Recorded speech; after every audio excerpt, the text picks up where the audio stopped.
When the strongest alien in the academy chose to humiliate a human girl, he had no idea he was challenging someone who had already survived war. Look, I am not saying I saw it coming, because honestly, none of us did. But when Krexar decided that Thursday afternoon was the perfect time to humiliate the new human girl, well, let us just say the universe has a sense of humor darker than a collapsed star. My name is Thornick, and I am what you would call an average student at the Galactic Combat Academy. Average height for a Keltorian, average grades, average everything really, which means I am smart enough to keep my head down and my mandibles shut when trouble starts brewing. And trouble? Oh, trouble was definitely brewing in Training Hall 7 that day. The hall itself is massive, because of course it is.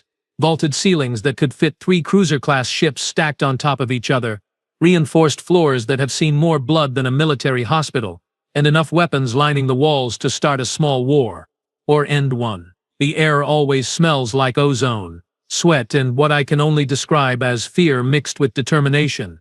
It is not pleasant, but you get used to it. There were about 40 of us in the hall that day, running through our usual conditioning routines.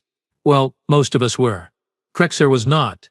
Krexar never did anything usual. He stood at the center of the sparring circle, all 7 feet and 4 inches of pure Vorthian muscle, scales gleaming under the harsh training lights like polished obsidian. His chest was broad enough to use as a landing pad, and his arms, all 4 of them, were crossed in that way that screamed, "I am about to make someone's day significantly worse." His crest was fully extended too, which for Vorthians is either a mating display or a threat display, and trust me, nobody was in the mood for romance. Krexar had a record at the academy, and not the good kind. 17 students sent to medical bay in 6 months. 0 disciplinary actions, because his family had the kind of political connections that made instructors look the other way. He was a champion back on Vorthia Prime, which apparently gave him the right to treat everyone else like training dummies. And then there was Jenna Reeves, human, female, roughly 5 feet and 6 inches tall, which is laughably small by Academy standards. She weighed maybe 130 pounds soaking wet, and had this brown hair she kept tied back in a simple tail. No scales, no exoskeleton, no natural armor plating whatsoever, just soft pink skin that looked like it would tear if you sneezed on it too hard. She had been at the academy for 3 weeks, kept to herself mostly, and had the kind of quiet presence that made you forget she was even in the room, which was precisely why Krexar noticed her. I think bullies have a radar for the quiet ones. "Hey, human," Krexar's voice boomed across the hall, and I swear the temperature dropped 5 degrees. Everyone stopped what they were doing. You could have heard a feather hit the floor, if anyone had feathers. "I have been watching you. You move like a sick Grender cub. Pathetic." Jenna was at the weight station, setting down a bar that, okay fine, was probably lighter than what the rest of us were using. She turned slowly, and her face was blank. Not scared, not angry, just blank, which should have been Krexar's first warning, but he was not exactly known for his observational skills. "I am talking to you, meat sack," he continued, strutting toward her like he owned the place. Which, given his family's influence, he kind of did. 3 weeks here and you have not sparred once. "Afraid you will break?" "Not interested," Jenna said. Her voice was quiet, calm, with this accent that made every word sound clipped and precise. Earth accent, North American region. If my xenolinguistics classes taught me anything, Krexar laughed, and it sounded like rocks grinding together. "Not interested? You do not get to be not interested, human. This is the Combat Academy. You either fight, or you leave. So what will it be?" He was right in front of her now, looming over her like a mountain over a pebble. The size difference was absurd. Comical. Even. "I would rather not," Jenna said, still in that same calm voice. She took a step back, hands at her sides, non-threatening, submissive, even. And that was when Krexar made his mistake. "Circle. Now," he pointed to the sparring ring with one of his lower arms. "Unless you want everyone here to know that humans are as weak as they look. Which, let us be honest, you are." The crowd had formed now. Students from 6 different species, all watching, some with their communication devices out to record, because nothing says quality education like watching someone get demolished for entertainment, right? Jenna looked at the circle, then back at Krexar, then over to where Instructor Velthos was standing on the observation platform, reviewing something on his datapad. The instructor, a lanky Threscian with too many joints in his arms, had not even looked up yet. "Fine," Jenna said, and walked toward the circle. And that, my friends, is when I should have known better. Now, before we continue with what is about to become a lesson in cosmic humility, let me give you some context, because context matters when you are about to witness an educational beatdown. Humans had only been accepted into the Galactic Combat Academy for about 2 years. 2 years. That is nothing in galactic terms. The Academy itself has been around for 3 centuries, training the finest warriors, tacticians, and security specialists in known space. Graduates go on to lead planetary defense forces, command fleet security divisions, and protect high-value targets across the galaxy. This place does not just have a reputation, it has the reputation. If you can survive 4 years here, you can write your own ticket anywhere in civilized space. So when the Terran Federation finally got their membership approved and started sending candidates, we were all curious. Sure, but also deeply skeptical. Humans were new to the galactic stage, only made contact 40 years ago, and their physiology was, how do I put this delicately, underwhelming. No natural weapons, no armor, mediocre strength by most species standards, and they came from a world with embarrassingly low gravity. 1.0 g. I have seen cargo moons with higher gravity than Earth, but the Galactic Council has quotas and diversity initiatives. So here we were, sharing training halls with beings who looked like they would snap in a stiff breeze. Krexar, on the other hand, was Academy royalty, if you can call it that. Undefeated in 32 official sparring matches, winner of the Vorthian Tri-Continental Combat Championships for 3 years running before he even enrolled here. His family controlled half the mining operations in the Vorthian system, which meant credits, which meant influence, which meant he could put 17 students in medical bay and face exactly 0 consequences. Oh, the Academy administrators would make concerned noises and file reports, but nothing ever stuck.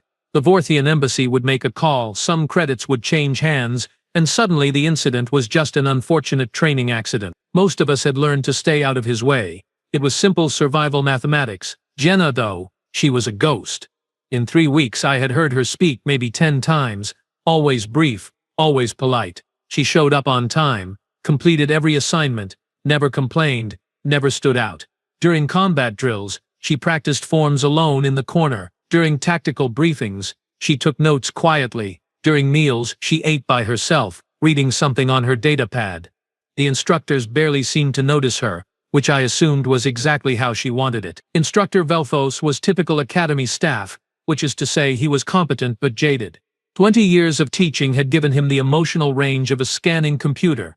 He watched everything from his observation platform, made notes, corrected form, and enforced rules when it suited him. The problem was, sparring challenges were technically allowed under Academy protocol, encouraged even, as long as both parties agreed, which Jenna technically had, even if she had been backed into a corner to do it. Around me, students were already pulling out their credit chips. Grexel, a Manthari with too much money and too few brains, was offering 5-to-1 odds on Krexar winning in under 30 seconds. A group of Kaldorians were laughing, taking bets on whether Jenna would cry before or after she got hit.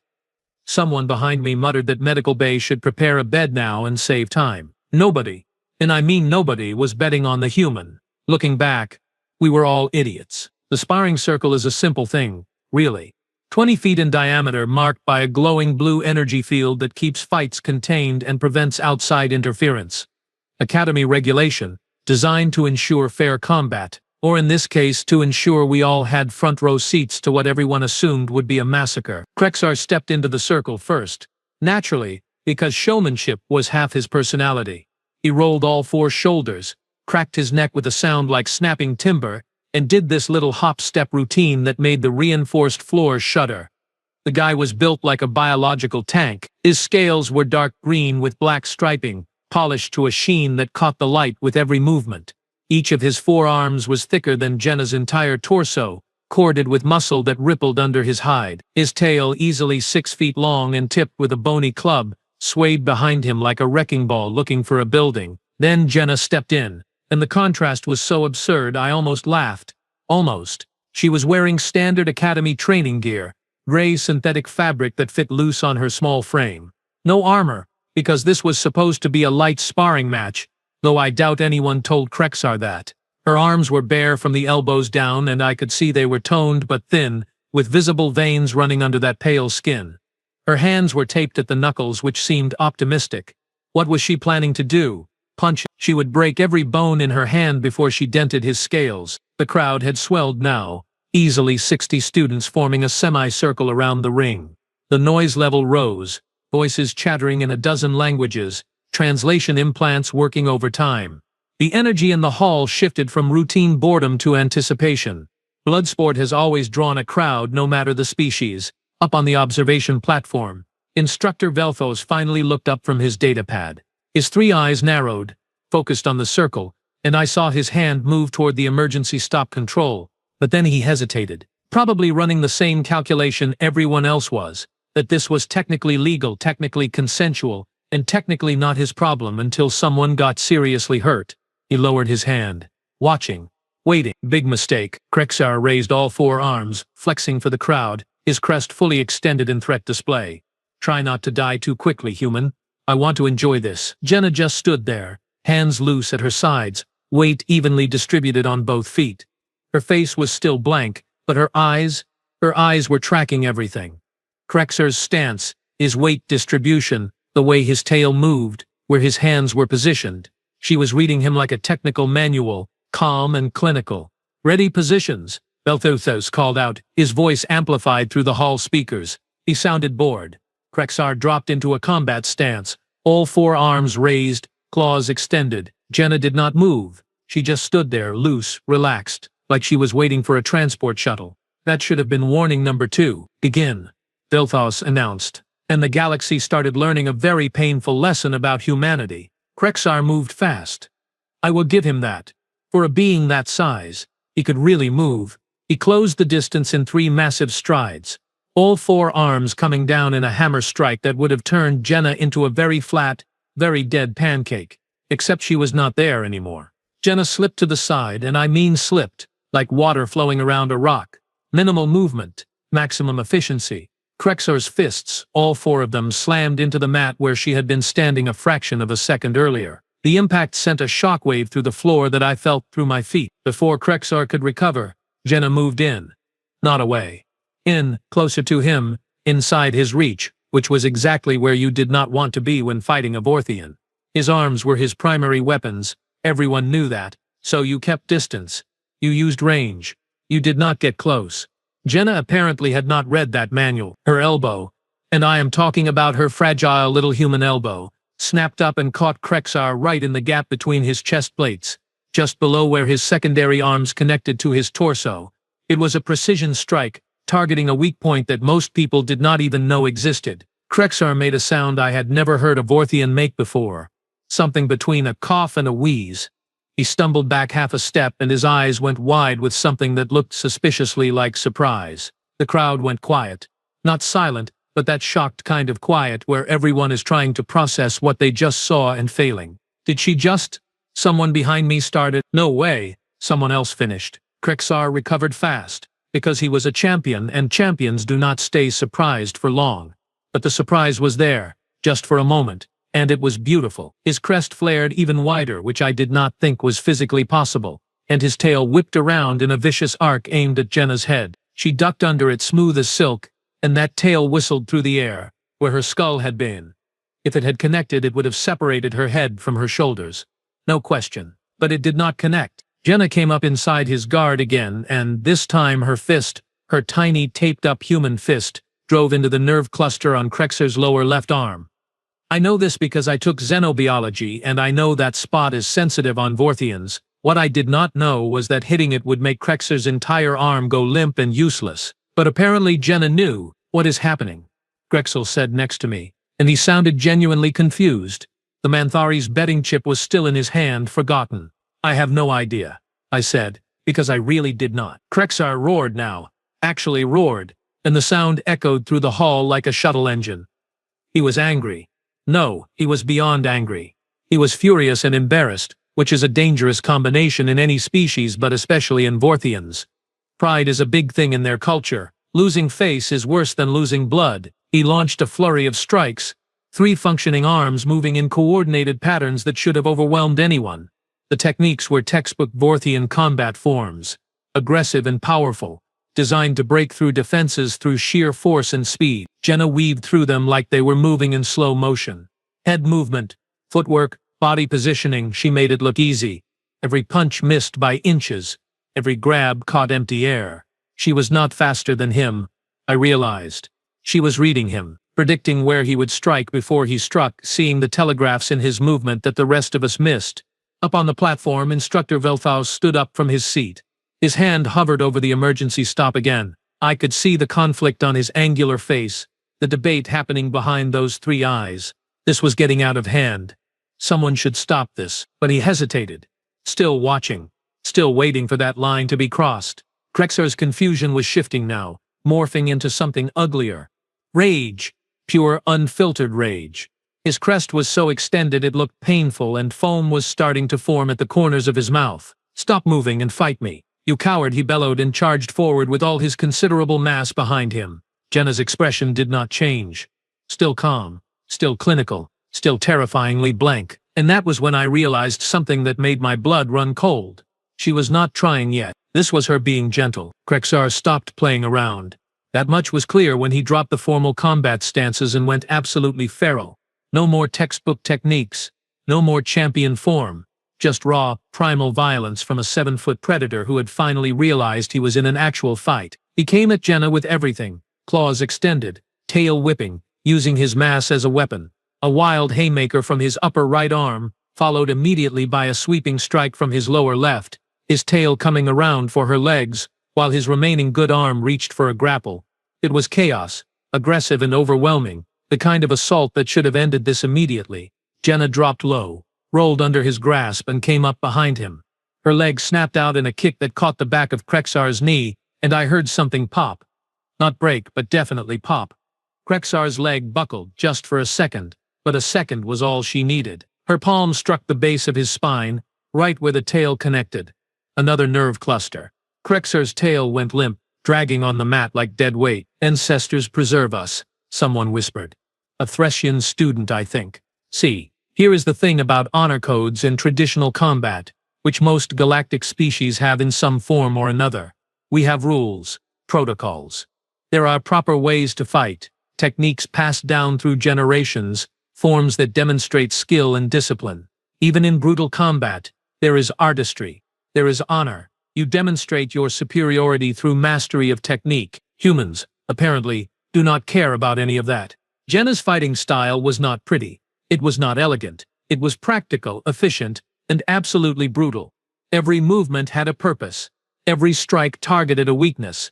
She was not trying to outfight Krexar or prove she was better. She was systematically dismantling him like a mechanic taking apart a malfunctioning machine. Krexar spun around, favoring his injured leg, and launched a desperate combination. Jenna parried the first strike, redirected the second, and slipped the third. Then her knuckles drove into his throat, right above the chest plates. Not hard enough to crush his windpipe, which she absolutely could have done, but hard enough to make breathing very difficult for him. He staggered back, gasping, and the crowd was not cheering anymore. We were watching in stunned silence as everything we thought we knew about combat got thrown out the nearest airlock. "She is toying with him?" I said out loud, and the Keltorian next to me, a third-year named Prigialal, nodded slowly. "That is not toying," Pritunal said. "That is control, complete control." And he was right. Jenna could have ended this already. The throat shot could have been lethal. The spine strike could have paralyzed him. She was choosing not to. She was pulling her strikes, limiting the damage, fighting with restraint that was somehow more terrifying than raw aggression. Up on the platform, Velthaus was moving now, walking quickly toward the control panel. His three eyes were fixed on the circle, and his mandibles were clicking in what I recognized as Threscian agitation. He had finally seen enough. His hand reached for the emergency but Krexar, bleeding from his mouth now, scales cracked in 3 places, refused to quit. Pride. Stupid. Stubborn. Vorthian pride. He rushed her again, and this time he was sloppy, injured, exhausted, desperate. His attacks had no strategy, no thought, just a wounded animal trying to hurt the thing that hurt it. Jenna adapted instantly. Where before she had been defensive, now she became aggressive. She stepped into his charge, grabbed his upper right arm with both hands, and used his own momentum against him. A throw, simple but perfectly executed, and suddenly all 7 feet and 4 inches of Krexar was airborne. He hit the mat hard enough to crack the reinforced flooring. The sound echoed through the hall like a gunshot. Rixel dropped his credit chip. It clattered on the floor, forgotten. By the void, someone breathed. Krexar tried to get up. He actually tried. Got his hands under him, pushed, made it halfway to his knees. His crest was still extended, but it was shaking now, trembling with exhaustion or shock or both. Jenna stood over him, still calm, still composed, not even breathing hard. And that was when my brain finally put the pieces together. The precision, the knowledge of anatomy, the systematic targeting of weak points, the controlled aggression, the complete absence of wasted movement. She has military training, I said. Prisano looked at me. What? Military training. Real military training, not academy training. She is not a student. She is a soldier. On the platform, Velforts hit the emergency stop. The energy field around the circle flared bright red, signaling a forced halt. Too late, Instructor. Way too late. The emergency stop signal flared, bathing the circle in red light, but Krexar either did not see it or did not care. Probably did not care. His pride was shattered, his reputation was in ruins, and 60-plus students had just watched a human half his size take him apart like cheap furniture. So he made one final, desperate, catastrophically stupid decision. He grabbed a training blade from the equipment rack at the edge of the circle. The crowd gasped. Collective sharp. The kind of sound you make when you watch someone step off a cliff. Training blades are dulled. Sure, but they are still weapons. Introducing weapons into an unarmed sparring match was not just against regulations, it was grounds for immediate expulsion. Or it would be, if you were not the son of a mining baron with political connections. Krexar, stand down immediately. Velfas's voice boomed through the speakers, but he was still 20 feet away from the circle controls, and the emergency stop was not instantaneous. It needed a manual override, which meant precious seconds. Seconds Krexar used to lunge at Jenna with the blade extended. Here is what I expected to happen. I expected Jenna to retreat, to get out of range, to call for help, to do literally anything a sane person would do when a 7-foot armored alien came at them with a weapon. Here is what actually happened. Jenna moved forward. She closed the distance before Krexar could build momentum, stepped inside the arc of his swing, and caught his wrist with both hands. Her whole body twisted, using leverage and mechanical advantage, and there was this awful wet cracking sound that made my stomach turn. Krexar's wrist snapped. Not broke. Snapped. Bones separated. Ligaments tore. And the blade clattered to the mat. But Jenna was not done. Her knee came up, fast and brutal, into Krexar's midsection. Right into the solar plexus equivalent, where all the nerve clusters bundled together. The air exploded out of his lungs in a horrible wheeze. His legs gave out, he was falling, and Jenna rode him down, controlling his descent with one hand while her other elbow drove into the side of his head. Not the temple. That would have killed him. But right behind the auditory ridge, where the skull was thickest, where the impact would cause maximum disorientation with minimal permanent damage. Krexar hit the mat face first. His crest collapsed flat against his skull. His breathing was ragged, wet, wrong-sounding. Blood pooled under his face, dark green against the gray mat. One of his secondary arms was bent at an angle that made my spine hurt just looking at it. The energy field dropped. The Velthos vaulted over the railing, moving faster than I had ever seen a Threscian move, his medical emergency beacon already active and screaming. The high-pitched wail filled the hall, calling for immediate medical response. The arena went silent. Not quiet, silent. 60 students, 6 species, all of us capable of making sound, and nobody made a single noise. We just stood there, staring, trying to process what we had just witnessed. Jenna stood over Krexar's unconscious body, chest rising and falling in measured breaths. Her hands were still taped. A little blood on her knuckles. Might have been hers, might have been his. Her training uniform was barely wrinkled. She looked down at Krexar with an expression that I can only describe as disappointed. Not satisfied, not triumphant, disappointed. Like this whole thing had been a waste of her time. Step back, now. Velthas ordered as he reached the circle, his voice tight with controlled panic. Medical drones were already descending from the ceiling, scanners active, trauma supplies deployed. Jenna stepped back. 2 precise steps. Hands at her sides. Waiting. I told him I would rather not, she said. Her voice was quiet, calm, exactly the same tone as before, like she had just declined an invitation to lunch, not put the Academy's starfighter in critical condition. The medical team swarmed Krexar. Stabilization fields activated. Biomonitors beeped urgent warnings. Someone was shouting about internal bleeding and fractured skeletal plates. Velthos turned to Jenna, his three eyes wide, his mandibles clicking rapid fire. You do not move. Do not say anything. Security is on the way. Jenna nodded once. Compliant. Cooperative. I looked around at my fellow students. Grexel's mouth was hanging open. Prenol's scales had gone pale. A Kaldorian in the back was actively shaking. And me? I could not stop staring at Jenna's hands. Still taped, still ready, like she had been prepared for this exact situation all along, like she had known exactly what would happen when Krexar pushed her into that circle. And I realized with cold certainty settling in my gut that she had tried to warn him. She really had rather not. The medical team had Krexar on a hover stretcher within 90 seconds, which is impressive response time even by Academy standards. His vital signs were stable but concerning. 3 cracked ribs, fractured wrist, severe concussion, dislocated shoulder, and enough soft tissue damage to keep him in regeneration therapy for at least a week. Maybe 2, he would live. He would recover. But his undefeated record was now very, very defeated. Security arrived next, 2 hulking Bronthor guards in full tactical gear, which seemed excessive until I remembered they had no idea what they were walking into.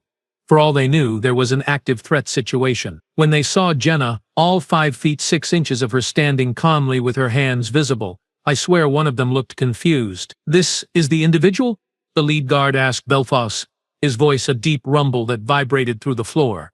Yes, Velthos said, and he sounded tired. So very tired. The guard looked Jenna up and down, then looked at the blood on the mat, then back at Jenna. Understood. Miss, you will need to come with us for questioning. Of course, Jenna said.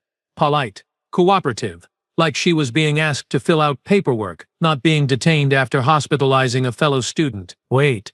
Velthos held up one long-fingered hand. He turned to Jenna and his voice dropped low, meant only for her, but we were all close enough to hear. Before you go, explain. You have been here 3 weeks. No sparring, no combat drills, nothing. Then this.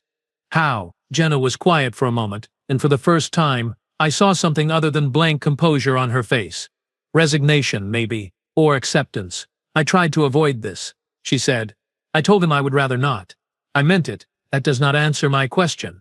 Terran Federation Marines, Jenna said simply. 8 years, 3 combat deployments, close quarters combat instructor for the last 2.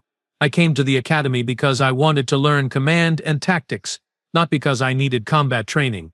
I already have that. The silence that followed was deafening. Velthos' mandibles stopped clicking. He just stared at her. You are military, he said finally. Was military. Honorably discharged 6 months ago. All of this is in my application file. Your file says you have prior self-defense training. That is technically accurate, Jenna said, and I swear I detected the faintest hint of sarcasm. Marines do learn self-defense. Among other things, I felt my world tilt slightly. We had all seen the human application files when they first arrived. Brief summaries, academic records, basic biographical data. Prior self-defense training could mean anything from a weekend course to professional instruction. We had assumed weekend course, because why would we assume anything else? We had assumed humans were soft, weak, new to the galactic stage and therefore inexperienced. We had assumed wrong. Around me, students were having similar realizations. Prenal was pulling up something on his datapad, reading fast, his scales shifting colors in distress. Grexel was just standing there, looking at his forgotten credit chip on the floor like it held the answers to the universe. The Academy administration will need to review this incident, Velthos said, pulling himself together with visible effort. There will be questions. Many questions. I understand, Jenna said. For what it is worth, Velthos added quietly, he should not have grabbed that blade. That was his choice, not yours. Jenna nodded, but said nothing. The security guards escorted her out of the hall, and we all watched her go. She walked with perfect posture, head up, shoulders back. Military bearing. How had we not noticed that before? After she left, the hall remained silent for another full minute. Then, slowly, conversation started. Hushed at first, then growing louder, more animated. Datapads came out. Files were accessed. Suddenly everyone wanted to know more about humans, about Earth, about their military history. What we found was not comforting. Humans had been fighting wars for their entire recorded history. Thousands of years of continuous conflict, adaptation and innovation in the art of killing each other. They had developed hundreds of different martial arts systems. Their military training programs were considered extreme even by their own standards. And we had thought they were soft. Belthos stood alone in the circle, looking at the blood on the mat, and I heard him mutter something in his native language. My translator did not catch it, but I am pretty sure it was a curse. The Academy's official response came 3 hours later. After a full investigation, it was determined that Jenna had acted in self-defense after Krexar introduced a weapon into an unarmed match. No disciplinary action. Case closed. Krexar's family tried to push back, of course, but even their political connections could not overcome the security footage, which showed very clearly who escalated and who responded. For the first time in his academy career, Krexar faced consequences. Suspended for 1 month, mandatory anger management counseling, probationary status, and the entire student body learned a very important lesson about making assumptions. So here we are, 2 months later, and I am still thinking about that day in Training Hall 7. Funny how one fight can change your entire perspective on reality. I see Jenna around campus regularly now. She still keeps to herself mostly, still eats alone, still takes notes quietly during tactical briefings. The difference is that nobody bothers her anymore. Not even a little. Students give her space, not out of fear exactly, but out of respect. The kind of respect you give to someone who has proven they are exactly as dangerous as they need to be and not one bit more. She nods at me sometimes when we pass in the corridors. I nod back. We have never actually spoken, but there is an understanding there. I was one of the idiots who underestimated her, and she knows it, and somehow that is okay. Krexar returned to classes after his suspension, quieter now, humbler. He actually apologized to 3 of the students he had previously hospitalized, which shocked everyone who heard about it. He still trains hard, still competes, but the arrogance is gone, replaced by something that looks suspiciously like wisdom. Getting dismantled by someone half your size will do that, I suppose. Teaches you that strength is not just about muscle and scales. The academy has changed too. Subtly, but noticeably. Instructors pay more attention to the human students now. Not with suspicion, but with genuine curiosity. What else have we missed? What other assumptions have we made? Combat curriculum has been updated to include human martial arts as an elective. It is popular. Turns out a lot of species are interested in learning how to fight efficiently without relying on natural advantages. The galaxy, it seems, has a learning curve when it comes to humanity. We assume that because they lack claws, scales, natural armor and come from a low-gravity world, they would be weak. We forgot to consider that maybe, just maybe, a species that had to survive without those advantages might have developed other skills, better skills. Humans are persistence hunters. We know this now. They evolved chasing prey across vast distances until it collapsed from exhaustion. They are endurance specialists who learn to use tools, tactics, and intelligence to overcome physically superior opponents. Because on Earth everything was a physically superior opponent, and they got very, very good at winning anyway. I watch Jenna sometimes during sparring drills. She has started participating now, working with students who ask nicely and approach respectfully. She is a good teacher, patient and precise. She pulls her strikes, controls the engagement, makes sure everyone learns without getting hurt, just like she tried to do with Krexar before he made his choice. The human delegation to the academy has grown. 15 new students arrived last month. More are expected next semester. The Galactic Council fast-tracked several applications, apparently deciding that having humans in the academy was suddenly a very good idea. Funny how quickly politics shift when reality slaps you in the face. I graduated last week. Top 15% of my class, which I am proud of. I have accepted a position with a multi-species security firm operating in the neutral zones. Good pay, decent benefits, exciting work. During my exit interview, the career counselor asked if I had any advice for incoming students. I thought about it for a moment, then smiled. Yeah, I said, do not pick fights with humans. And if one of them says they would rather not, believe them. The counselor looked confused. So I told her the story. She listened, eyes widening, mandibles clicking faster and faster. When I finished, she sat back in her chair and was quiet for a long moment. The galaxy is going to have to adjust, she said finally. I nodded. The galaxy is going to have to adjust, because humans are here now. They are in our academies, our militaries, our institutions. They are small, soft, physically unimpressive by most measures. They also have thousands of years of experience in asymmetric warfare, tactical adaptation, and finding creative ways to kill things that should absolutely be able to kill them first.